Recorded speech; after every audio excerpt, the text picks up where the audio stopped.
Bianca Manalo hiwalay na sa milyonaryong senator na si Senator Win Gatchalian.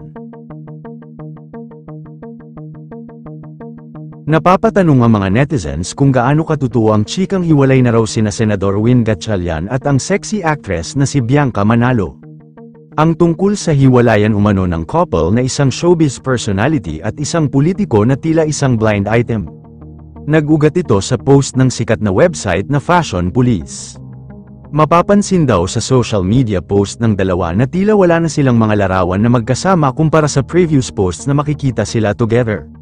May pamagatang ulat na, "Have Senator Sherwan Gatchalian and beauty queen actress Bianca Manalo called it quits?" Hindi na kasi itong nakikitang magkasama sa mga pictures together ng dalawa.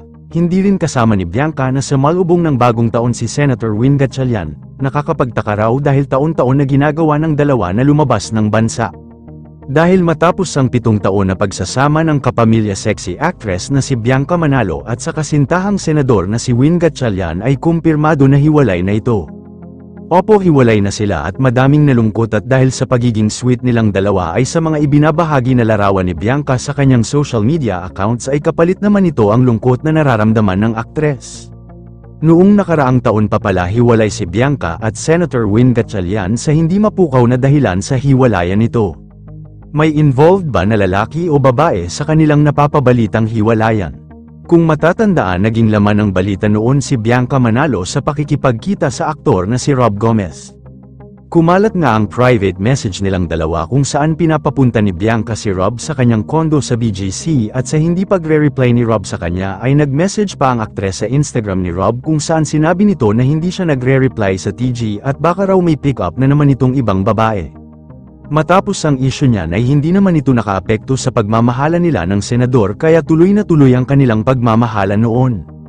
Kaya napatanong ang netizen sa kanilang hiwalayan ni Senator Win Gatchalian na may iba na ba si Bianca kaya niya ito iniwan. Sa edad ni Bianca Manalo ay hindi pa rin may aalis na napakaganda at napaka-sexy pa rin ito sa edad niyang 38 years old at nakuha pa rin itong ibigin si Senator Win Gatchalian sa edad naman ito na 50 years old. Sa 7 taon na pagsasama nito ay hindi man lang sila nagka-baby kahit ni isa na napatanong tuloy ang netizens na ayaw ba ni Bianca Manalo na magkaanak kahit pasok pa naman siya sa mga babaeng magkakaanak pa noon at hanggang ngayon. Ano kaya ang naging dahilan sa hiwalayan ng dalawa at ano ang iyong opinyon sa hiwalayan ni Bianca Manalo at sa milyonaryong senator na si Win Gatchalian? Comment mo sa ibaba ang iyong opinyon. Huwag kakalimutan i-like ang video na ito. Maraming salamat po sa panunood.